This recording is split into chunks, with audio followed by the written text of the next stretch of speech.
Este es el tercer episodio de la serie Educación en Diseño. Tengo ya una lista de 130 episodios sobre el tema, pero quise hacer una serie justamente para darle relevancia a la lista. A todos o casi todos les hago la misma pregunta: ¿qué falta en la educación en diseño de hoy? Y cada una responde desde su perspectiva. Hay gente enseñando o que viene de Italia, Argentina, Guatemala, Estados Unidos, Dubái, Colombia, Cuba, Brasil, España, Holanda, Chile y el Reino Unido. Son muchos países porque esta serie tiene 15 episodios. No la vamos a publicar toda seguida. Haremos un recreo y publicaremos otra serie antes de terminarla para variar, crear ritmo y esas cosas que estamos aprendiendo. El invitado de hoy es Juan Carlos Noguera, un diseñador guatemalteco y docente viviendo en Estados Unidos. En esta charla hablamos del uso de la inteligencia artificial en la educación en diseño, de las nuevas posibilidades que nos da tener una compañera como la inteligencia artificial trabajando con nosotras. Juan Carlos nos contó sobre un proyecto en colaboración con artesanos de su país donde también usaron inteligencia artificial. Mi nombre es Mariana Salgado, esto es Diseño y Diáspora.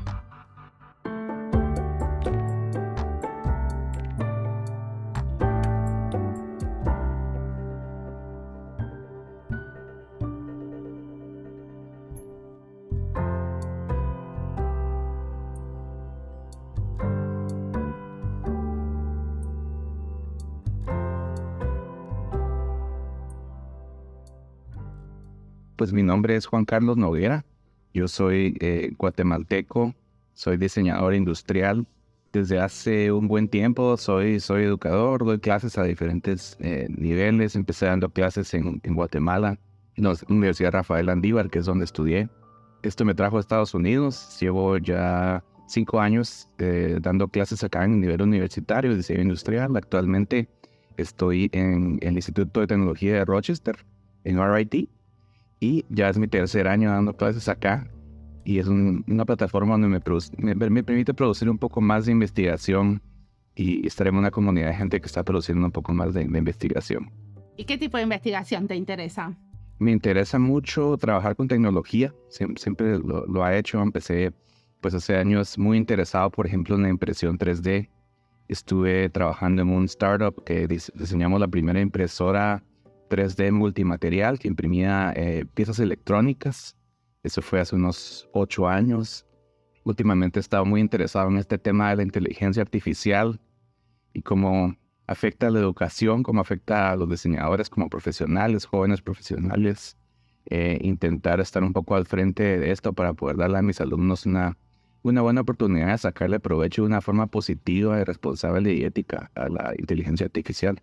Bueno, ahora me vas a contar qué experimentos hiciste con los alumnos.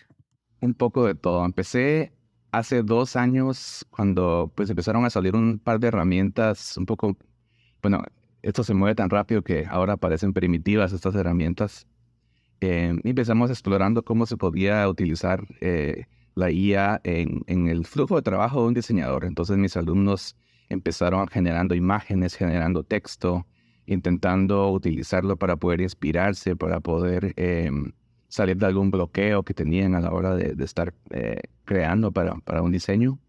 Y obtuve muchas perspectivas interesantes, buenas y malas, positivas, negativas sobre la IA.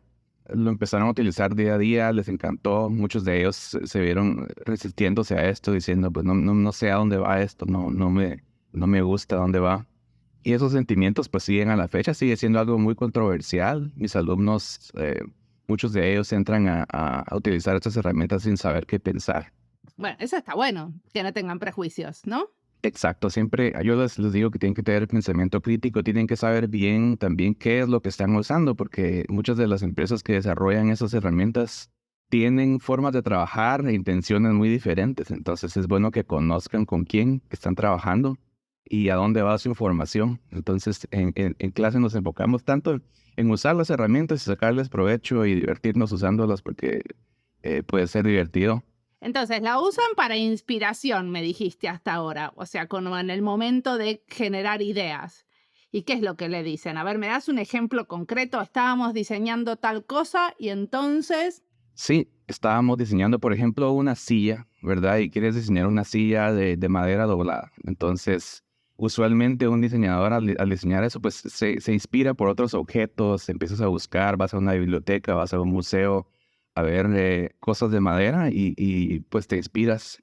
En cambio, tener un generador de imágenes te permite casi que tener la llave al museo de las sillas de madera, como tú las quieras, y decir, quiero que me generes 1000 sillas diferentes de este material y vas a recibir unas que tienen sentido y otras que no tienen mucho sentido, no tienen mucha lógica, pero algo va a haber una chispa en algún momento donde dices, oh, aquí tengo una idea, miro esto, me inspiro en esto y salgo tal vez de algún bloqueo de diseñar algo.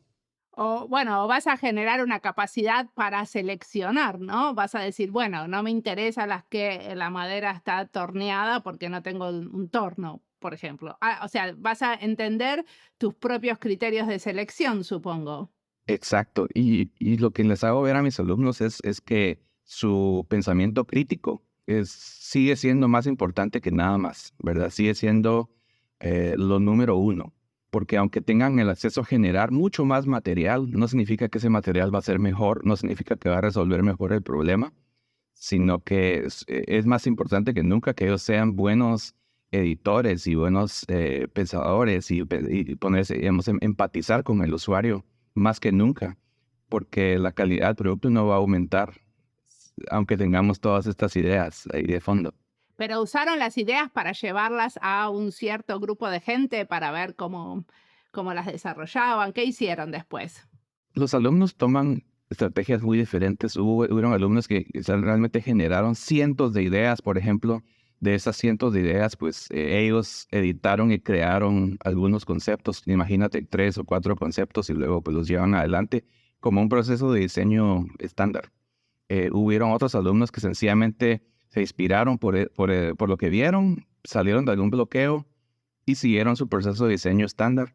En ningún momento ningún alumno quiso sencillamente llevar todas estas imágenes a su usuario sin algún tipo de edición, ¿verdad? Siempre lo utilizaron en alguna parte de su proceso, algunos más que otros. Sí. ¿Y qué tipo de discusiones surgieron? Porque supongo que, bueno, vos nombraste la dimensión ética, por ejemplo. ¿Qué es lo que puede pasar que no sea ético?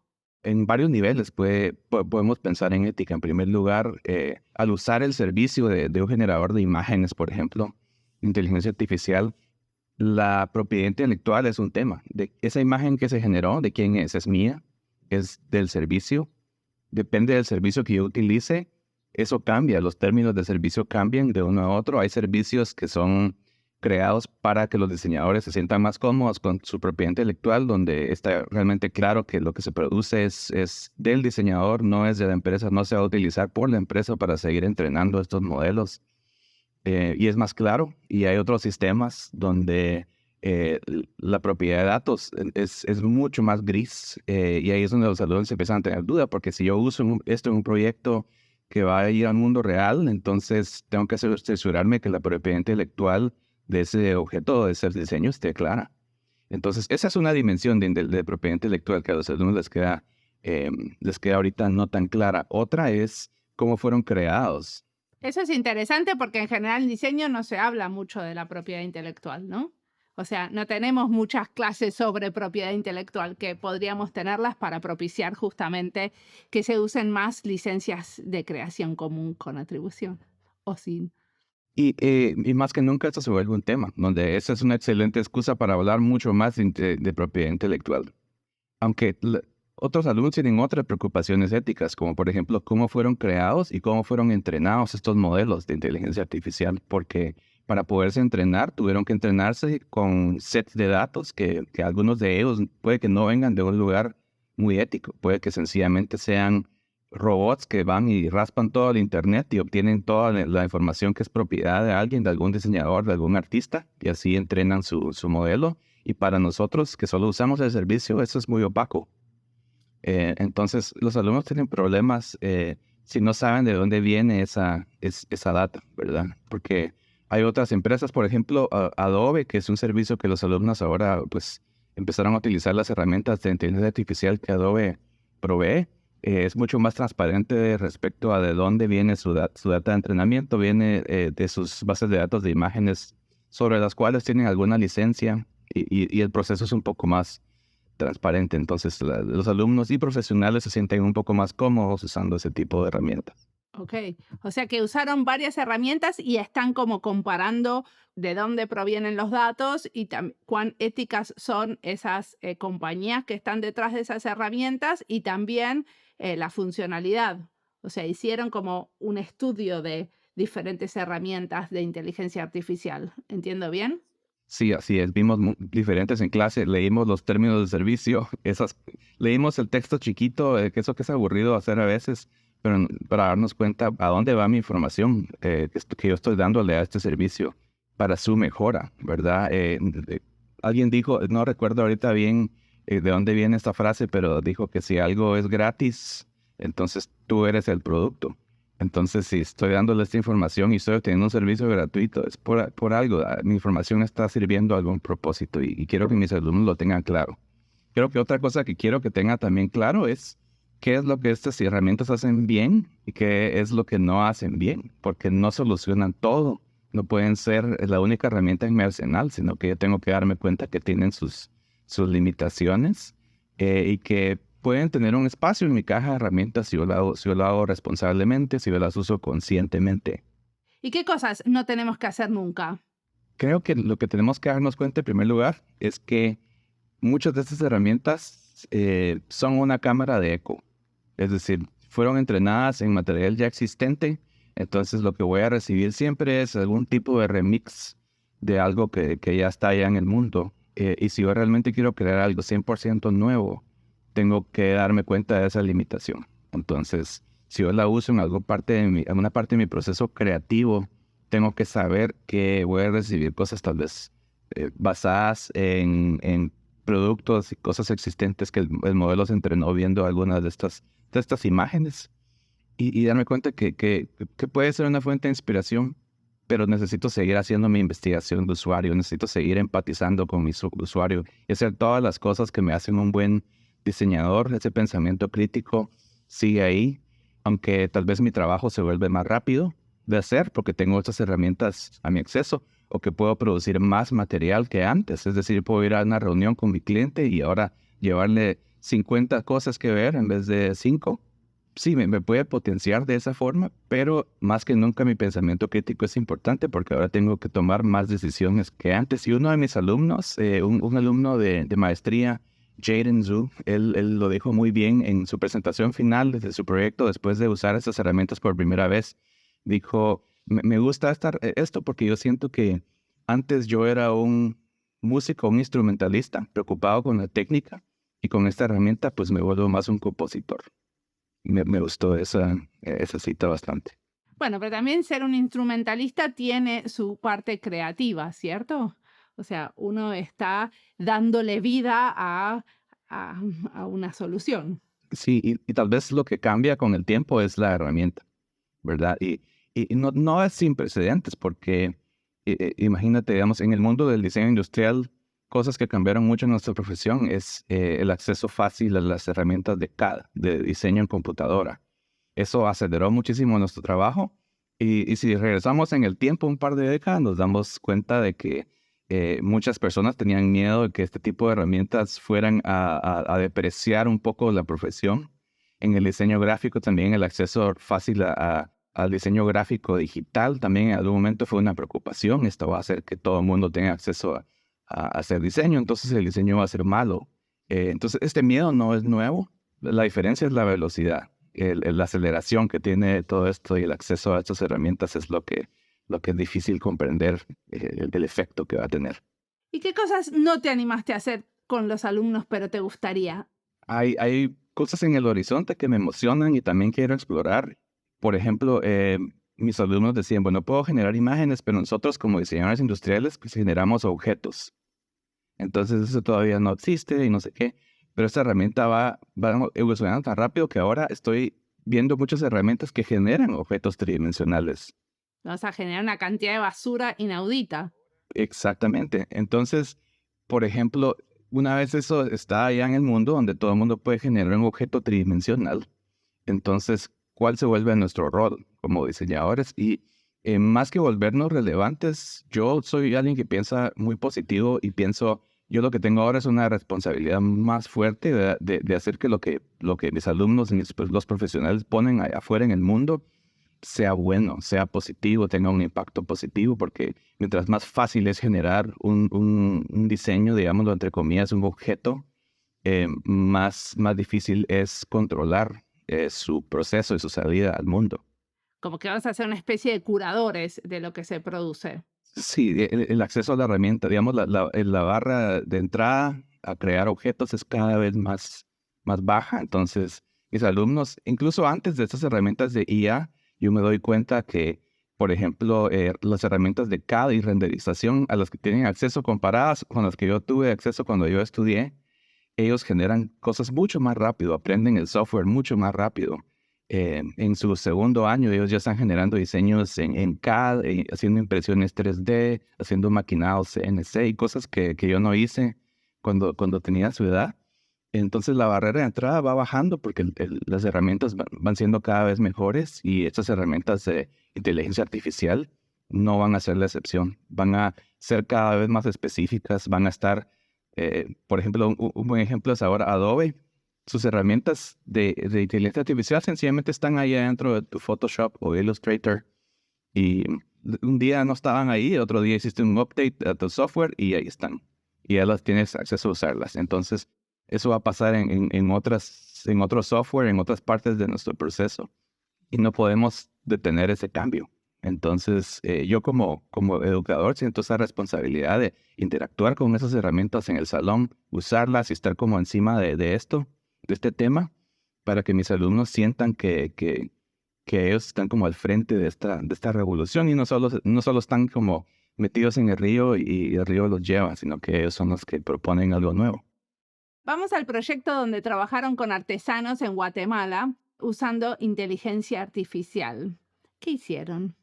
En esa oportunidad, con mi compañero Paolo Cardini, queríamos explorar el uso de esas herramientas como un nivelador en la relación entre un artesano y un diseñador. Digamos, el artesano muchas veces es anónimo, es decir, recibe un diseño, lo fabrica, es el portador de esta técnica ancestral. Por ejemplo, en nuestro caso trabajamos con artesanos que funden bronce de una forma muy tradicional.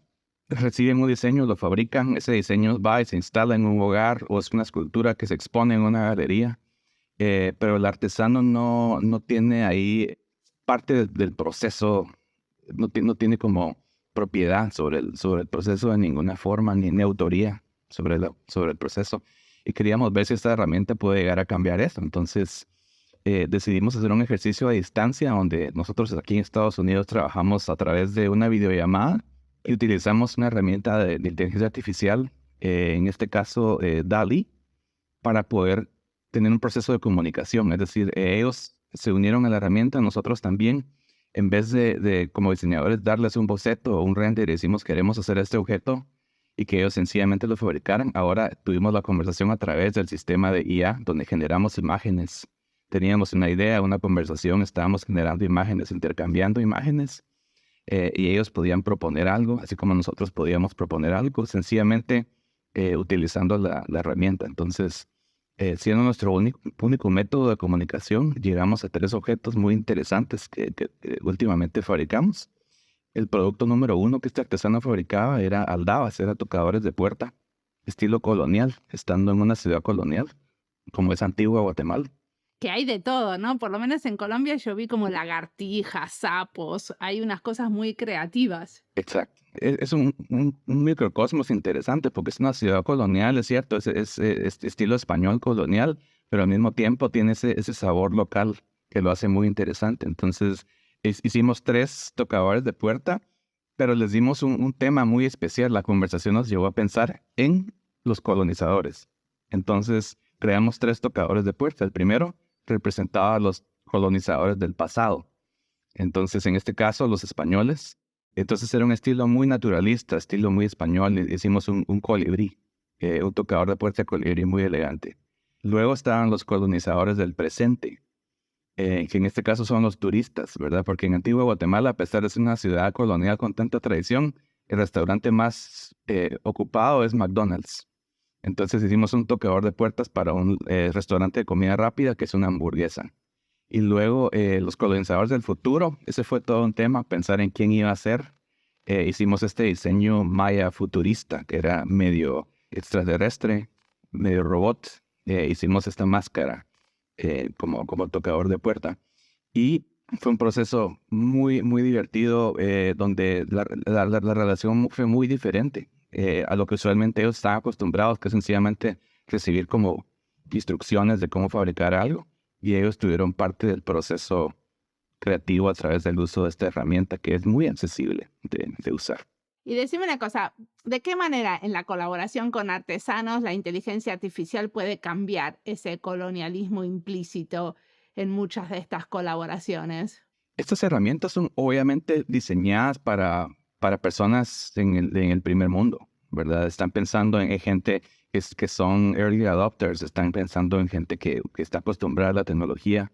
Entonces poder democratizarle, tomarla de alguna forma y decir, esta herramienta la vamos a utilizar en este contexto donde obviamente los creadores no pensaron que fuese para esto, y poderla apropiar de alguna forma y llevarla a este contexto es muy interesante y la verdad bastante liberador para mí como profesor. Y creo que las personas con las que interactuamos, los artesanos con los que interactuamos, habían escuchado estas herramientas en las noticias y parecía algo muy lejano. Y poder decir ahora, bueno, voy a abrir esta herramienta y la voy a usar yo en mi trabajo, en crear mis objetos, fue algo muy interesante para ellos. La verdad, sí estaban muy entusiasmados con el proceso. Pero ¿por qué te parece que la herramienta en sí, la herramienta de inteligencia artificial puede cambiar las jerarquías? Porque en realidad cambiaron las jerarquías por la manera en que ustedes propusieron usarlas, ¿cierto? Sí, el poder que le dio al artesano es el poder de proponer, porque muchas veces el artesano tal vez no tener educación formal en técnica o de diseño, es decir, yo no puedo crear un boceto muy lindo, no puedo hacer un modelo tridimensional, unos planos, lo hacía pensar como que sus ideas no eran igual de válidas. Pero si utilizamos esta herramienta donde todos los jugadores que están tienen la misma herramienta y trabajan al mismo nivel, entonces realmente vemos cómo cambia esa relación, cómo el artesano se libera y es más fácil que propongan. Y esto no es un proyecto que hicieron con alumnos, ¿no? Esto es un proyecto solo que hicieron vos y tu colega diseñador. Así es. ¿Y este tipo de colaboraciones las vas a llevar a trabajar con los alumnos?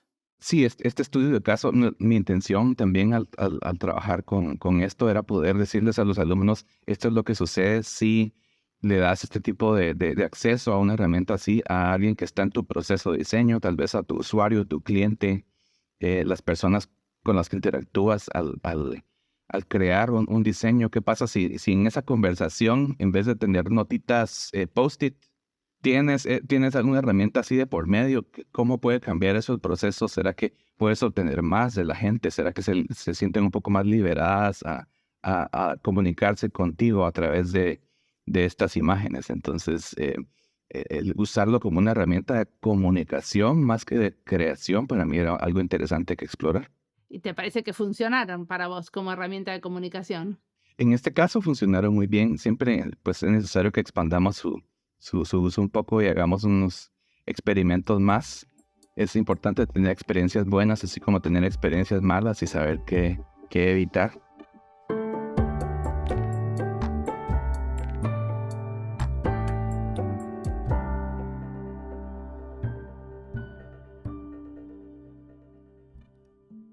Esta entrevista es parte de las listas Territorio y Diseño, Guatemala y Diseño, Estados Unidos y Diseño, Educación en Diseño y Diseño Industrial. Las listas las encuentran en nuestra página web, en la sección de recomendados, en Spotify y en YouTube. Si están buscando algo y no lo encuentran, siempre se pueden comunicar conmigo. Es interesante el uso que propone Juan Carlos de las herramientas de inteligencia artificial. Él dice que son una herramienta de comunicación con el cliente, pero también con sus socios, los artesanos. Es una manera de poder hablar de los criterios de elección y las decisiones de diseño sin tener que estar enfocados en la resolución técnica. Podemos hacer muchos prototipos y concentrarnos en qué tipo de discusión queremos tener. Podemos tirar prototipos o descartarlos más alegremente cuando no les pusimos tanto esfuerzo en hacerlos concretos en la representación. Eso también tiene su contraparte, generamos más basura. Cuando estamos creando un prototipo, también estamos pensando con las manos, pensando con el cuerpo en movimiento. Y ese pensar haciendo ahora cambia porque estamos dando órdenes a una herramienta y esta vez la manera de interactuar son las palabras. Cambian nuestras prácticas de diseño con estas nuevas herramientas y escuchar a los que están explorando me parece que vale la pena. Sigamos ahora escuchando a Juan Carlos, que tiene mucho más para contarnos.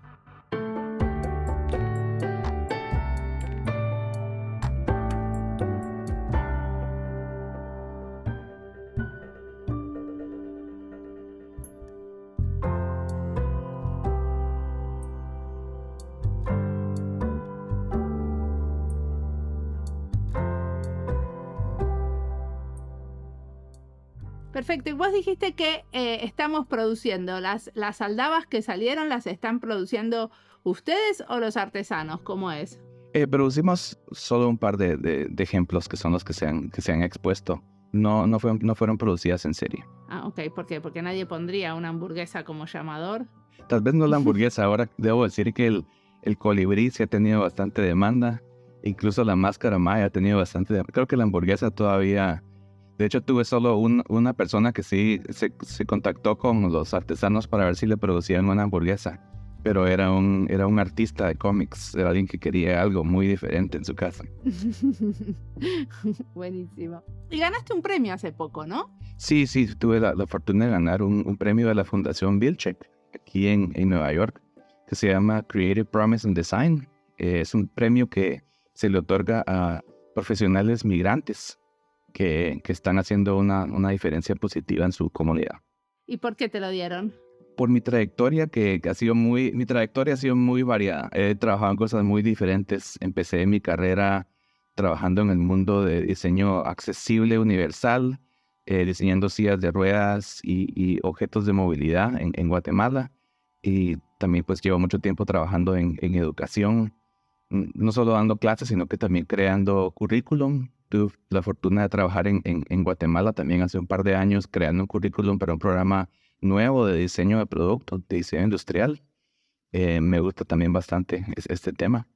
Entonces creo que tal vez la variedad de cosas a las cuales me he acercado en mi carrera me hicieron acreedor. Y en la educación de diseño de hoy, ¿qué te parece que falta? Ya que creaste un currículum nuevo para diseño industrial, me interesa mucho cuál es esa nueva perspectiva que de alguna manera refleja ese currículum.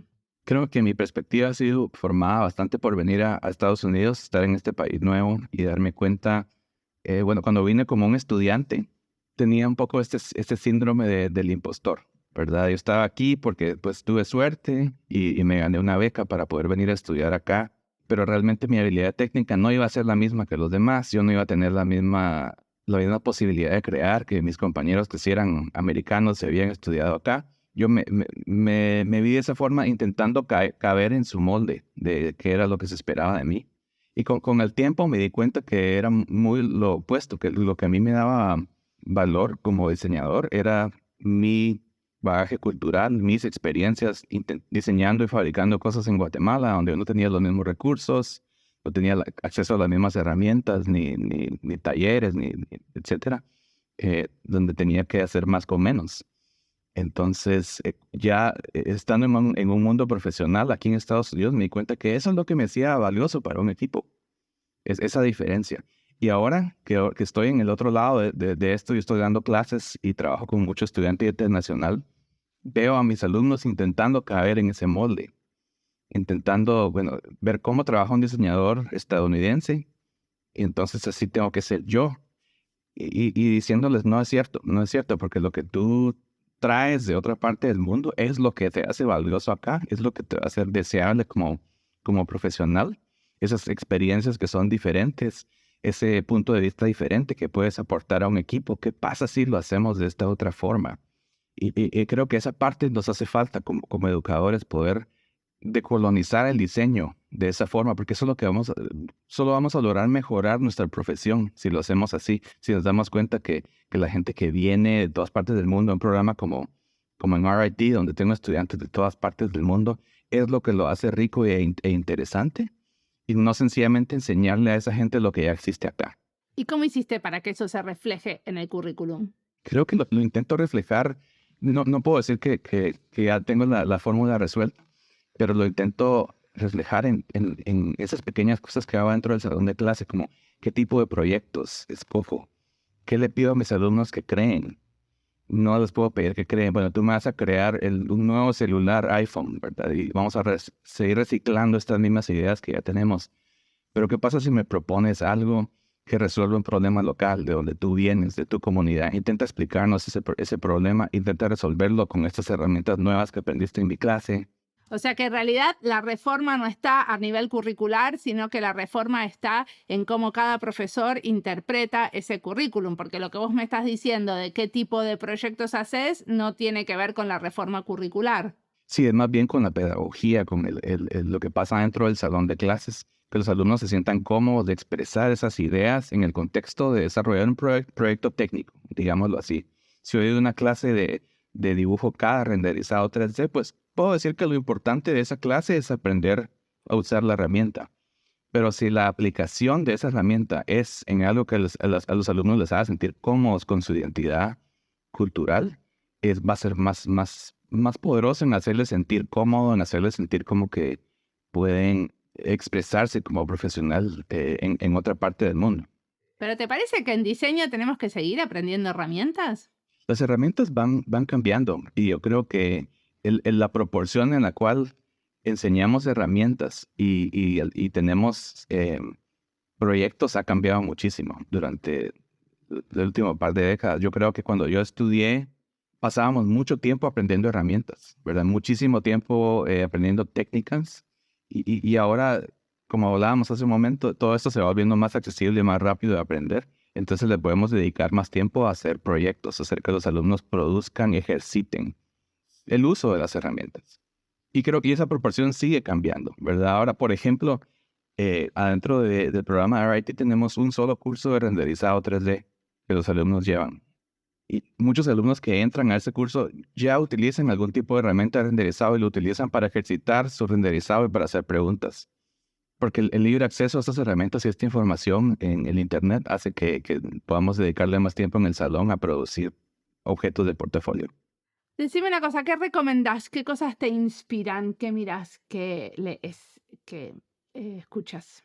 Pues ahorita estamos invadiendo un poco el tema, como por ejemplo el foro iberoamericano de investigación en diseño. Pues ya vemos un montón de guatemaltecos ahí adentro, exponiendo, hablando sobre esto, que ahorita va a ser en Madrid de nuevo en noviembre.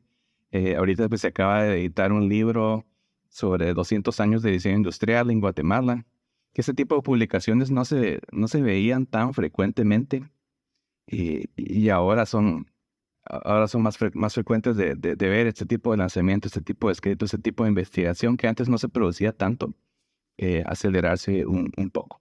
Me gusta ver ese cambio. Perfecto. ¿Y en el futuro qué te imaginas haciendo? No me imagino fuera del salón de clase. A mí me encanta estar en el salón de clase. Siempre me gusta tener mi práctica profesional y siempre tengo mi pequeño estudio aquí en casa. Pero estar en el salón de clase es lo que a mí me refresca la mente y me hace seguir pensando esa interacción con los alumnos, que siempre tienen algo muy interesante que decir en el salón de clase. Es muy diferente.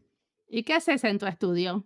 En mi estudio, más que todo, he trabajado con la industria médica, trabajando en productos terapéuticos, objetos electrónicos para la industria médica. He trabajado en un par de productos terapéuticos para personas que han sufrido de un derrame cerebral. Actualmente estoy trabajando en un producto terapéutico también para personas que sufren de Parkinson's. Y estamos en proceso de pasar estos productos a través del FDA, el ente regulatorio de esto aquí en Estados Unidos, que es un proceso larguísimo que lleva bastantes años de hacer, pero me gusta mucho trabajar en este tema. Creo que el interés viene de también haber trabajado con diseño accesible y poder ver el impacto que esos productos tienen en la mejora de la vida de la gente me enriquece mucho, me gusta mucho trabajar en este tema. Bueno, muchas gracias por la entrevista.